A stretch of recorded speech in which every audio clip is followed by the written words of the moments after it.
Assalamualaikum warahmatullahi wabarakatuh. Catch up again with me on my channel YouTube Yatiola Idris. Sahabat yang dirahmati Allah, ketika sebuah bencana alam terjadi, entah itu gempa bumi, tanah longsor, atau banjir, kita sering sekali punya rasa ingin tahu dalam hati. Apakah ini azab, ujian, atau sebuah peringatan dari Allah agar manusia kembali merenungi perjalanan hidupnya?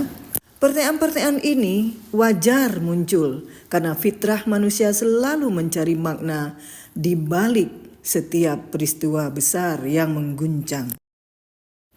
Allah telah dengan sangat jelas menerangkan dalam Al-Quran berbagai kisah kaum terdahulu yang diuji, diperingatkan, bahkan diazab melalui fenomena alam.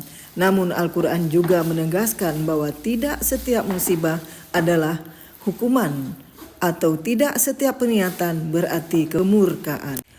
Justru banyak bencana yang menjadi cara Allah meneguhkan keimanan, menggugah kesadaran, serta mengajarkan bahwa manusia itu lemah dan sangat memerlukan pertolongan Allah. Untuk memahami semua itu dengan lebih jernih dan proporsional, hari ini alhamdulillah kita akan mendengarkan penjelasan dari seorang pakar tadabbur Al-Quran, Dr. Ahmad Kurnia, spesialis onkologi di beberapa rumah sakit Jakarta, yang akan menguraikan bagaimana Al-Quran menjelaskan tentang bencana alam. Apakah itu sebagai azab, ujian, atau peringatan, dan bagaimana seorang mukmin seharusnya menyikapinya.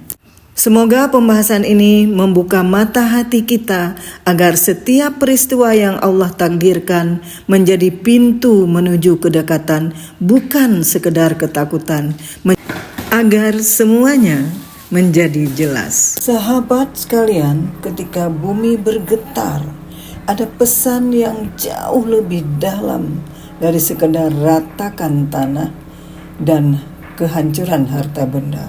Menjadi sumber renungan, bukan sekadar keresahan. Mari kita welcome Ustadz Dr. Ahmad Kurnia dengan penuh perhatian.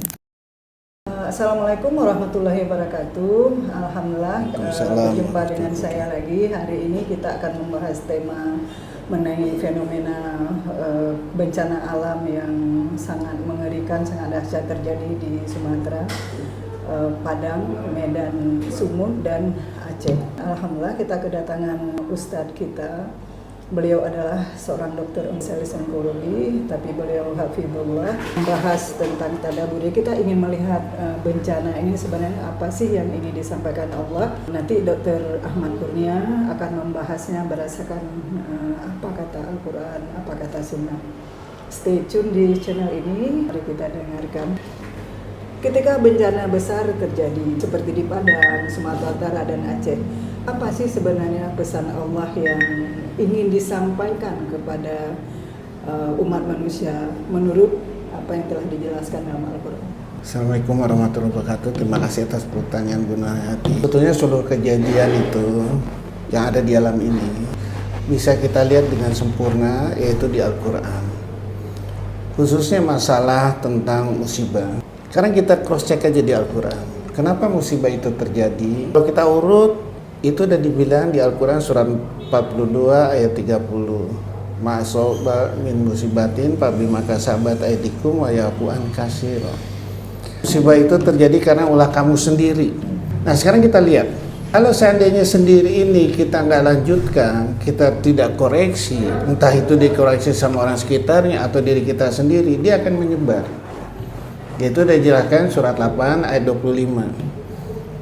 Aku hadirkan musibah itu bukan hanya mengenai orang kafir atau orang berbuat onaran, tapi juga mengenai orang-orang sekitarnya, entah itu muslim atau siapa. Nah, nanti digongkan terakhir apabila orang-orang penting di daerah situ tidak ikut mengkoreksi. Yaitu surat 17 ayat 16, surat 16 ayat 61, surat 35 ayat 45. Nah, ini yang besar nih. Ya. Nah, kenapa mereka udah dikasih satu tentu tadi di dirinya sendiri, di orang sekitarnya tidak terbaca oleh ulama ataupun siapa atau pimpinan di situ, akibatnya nanti menyeluruh. Dan itu urusan jelas sekali. Nah, sekarang urusan jelas ini sekali kita aplikasikan di dalam kehidupan. Orang ada musibah, kita tinggal ngecek aja dengan Al-Quran, benar nggak nih? Ya, kalau benar, kita lihat kesalahannya apa yang ada di situ. Misalnya terjadi penebangan kayu, kan udah dikasih tahu, jaga keseimbangan. Ayat surat Ar-Rahman 55 ayat 7 sampai 9. Telah aku ciptakan langit itu, kemudian aku ukurin dengan ukuran keseimbangan. Jangan sekali-kali kamu merusak keseimbangan itu. Perlakukanlah keseimbangan itu dengan adil dan bijaksana. Dan jelaskan lagi di surat 7 ayat 56, apabila kamu merusak keseimbangan itu akibat kamu sendiri. Dan ini hukumnya, simbangannya di alam ini yang tidak dikoreksi dan orang sekitarnya tidak sadar, nah itu akibatnya. Belum ditambah musibah selain penebangan kayu yang terjaga keseimbangan, terus di dalam kumpulan yang ada di situ juga nggak menjaga keseimbangan. Ini akan musibah luar biasa, entah itu nanti berupa penyakit, entah itu berupa segala macam. Sekarang kita ukur. Yang kita harapkan dari hidup ini apa sih? Oke, kita cari dunia, dapat duit banyak. Ya, dari duit yang seperti itu yang dilarang Allah, ini akibatnya. Sekarang kita hitung lagi, apakah bisa terkoreksi dari hasil yang nafsunya itu bisa mengkoreksi kesejahteraan untuk lokasi yang ada di situ, atau orang banyak? Nggak bisa, terlalu mahal Allah hadirkan itu. Al-Quran udah jelas-jelasnya akan aku hukum kamu di dunia ini, surat 32 21, supaya kamu sadar sebelum nanti di akhiratnya terjadi juga. Jadi udah jelas, di dunia aku hukum supaya kamu ini. Jadi mulai di dunia udah mulai diperlihatkan, tapi kadang kebanyakan kita nggak sadar ya dok. Iya. Kalau kita bahas ini memang menggetarkan jiwa ya, takut sekali kita. Banyak orang bertanya, apakah musibah itu ujian, peringatan atau azab berdasarkan Al-Quran? Tolong dokter jelaskan. Jadi gini, kita datang ke dunia ini untuk diuji. Makanya Allah bilang di surat 76 ayat 1 sampai 2. Ingatlah pada waktu itu kamu belum terbentuk, kamu saya ceritakan dari iman yang bercampur, kamu akan saya uji dengan perintah dan larangan. Oleh karena itu kamu saya kasih pendengaran, penglihatan. Dan ujian itu Allah bilang lagi di surat Al-Baqarah 155, akan aku uji kamu sedikit kelaparan, kehausan segala macam atau kesenangan segala macam. Dilanjutin apa? Wabasiri sobirin, Agar kamu bisa. ya, bersabar. Nah, jangan kita sampai diuji itu gagal. Karena kalau kita gagal ini nanti hukumannya di dunia, hukumannya di akhirat. Di dunia ini kita lihat semua permasalahan ini terjadi karena apa? Kita tidak mengikuti kalimat Al-Quran. Bayangkan ya, doanya Nabi Adam, qala rabbana zalamna anfusana wa illam taghfir lana wa tarhamna lanakunanna minal khasirin. Surat 7 ayat 23. Ya Allah, aku telah menzalimi diriku sendiri. Kalau engkau tidak memaafkan aku, memberikan rahmat pada aku, orang yang rugi. Apa jawaban Allah? Qul nahbitu minha jami'a fa imma yatinakum minni dan paman tabi'ah hudaya fala khaufun 'alaihim wa lahum yahzanun. Al-Baqarah ayat 38, Al-Baqarah 112, surah 20 ayat 123. Turun ke bumi Adam, ikuti buku petunjukku. Kamu pasti tidak akan ada takut dan gelisah. Surah 20 ayat 123, tidak akan celaka dan susah. Yang kita ikutin petunjuk siapa nih sekarang? Petunjuk Rakus, petunjuk tagut, petunjuk dunia, iya petunjuk dunia ya. petunjuk kebohongan. Ya ini akibatnya hukuman Allah. Makanya Allah bilang, surat 58 ayat 5, surat 39 ayat 26, siapa yang tidak mengikuti Allah dan mencontoh Rasulullah akan aku hinakan di dunia, akan aku hinakan di akhirat. Tinggal kita cek dah, statement ini benar gak di lapangan? 100% benar. Makanya Allah bilang al-haqqu min rabbika fala takunanna minal mumtarin. Yang aku katakan kebenaran, oleh karena itu kamu tidak boleh ragu. Udah jelas. Iya, tapi sayangnya apalagi misalkan saya orang Aceh ya, saya tahu misalnya keimanan orang semakin menipis di Indonesia dan sebagainya, dan kebanyakan orang melihat gadget, jarang-jarangnya ada waktu melihat Al-Quran. Jadi di dalam Al-Quran itu Allah sering mengatakan bencana dengan mengaitkan ya antara bencana dan kondisi moral dan spiritual dari suatu kaum. Indikator apa kira-kira yang ditekankan Al-Quran ketika Allah tuh menentukan sebuah peringatan melalui bencana ini? Apa sih yang harus dijaga oleh orang merasakan Al-Quran? Disitulah peran Al-Quran. Disitulah kita mau memilih, mau lebih utamakan Al-Quran atau dunia. Kalau seandainya kita pilihannya ke arah dunia, ya udah hukumannya. Artinya yang ingin Ustadz sampaikan adalah kalau misalnya kita sedang memegang jabatan yang notabene bisa melindungi masyarakat, tapi ketika ada perintah dari pusat untuk melakukan hal, kalau itu bertentangan, kita nggak usah takut hilang jabatan gitu kan. Sekarang kita takut hilang jabatan, tapi kita mengorbankan rakyat. Sedangkan kita diangkat sama rakyat yang ada di situ. Iya. Kira-kira kita manusiawi enggak? Untuk memilih itu diri kamu sendiri yang menentukan. Ini yang bahaya. Jadi pilihan musibah atau tidak musibah kita sendiri. Jangan salahin Allah. Musibah itu terjadi karena ulah tangan kita sendiri. Makanya Allah bilang in asantum anfusikum asantum wala, apabila kamu berbuat baik untuk dirimu sendiri, apabila kamu berbuat jahat untuk dirimu sendiri. Surat 17 ayat 7, surat 41 ayat 46, surat 45 ayat 15.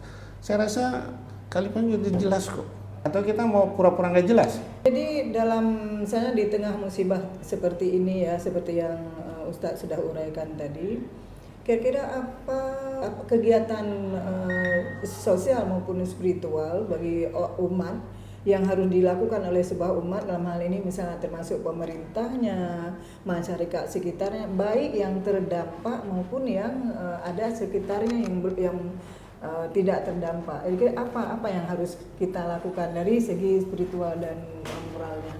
Kalau saya pribadi, sesuai Al-Quran ya, keuntungan yang diperoleh dari hasil itu, penebangan hutan segala macam, kumpulin, bantu, suruh dia tanggung jawab. Ini kan aku buat oleh mereka, dia harus berani dong. Ya, menteri yang begitu kasih tahu, tanggung dong.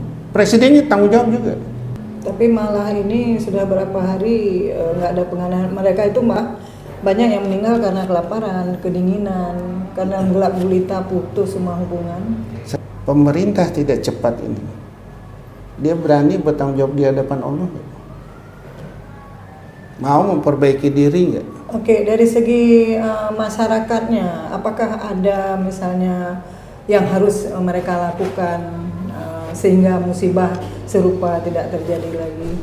Ya dari level masyarakat kita harus memperbaiki diri. Level pimpinan, entah itu kepala desanya di situ memperbaiki diri. Kalau masyarakatnya juga harus memperbaiki diri. Makanya Al-Quran itu in huwa illa dzikrul lil alamin. Untuk peringatan bagi seluruh alam. Termasuk alam jin. Surah 25 ayat 1. Termasuk alam jin. Ya, tabarakal ladzi nazzala furqana ala abdi dan seterusnya. Ya, Al-Quran itu peringatan termasuk seluruh alam dan alam jin dan manusia. Masya Allah. Cuman kita aja tidak mau menggunakan dia untuk sebagai peringatan ya. Itu.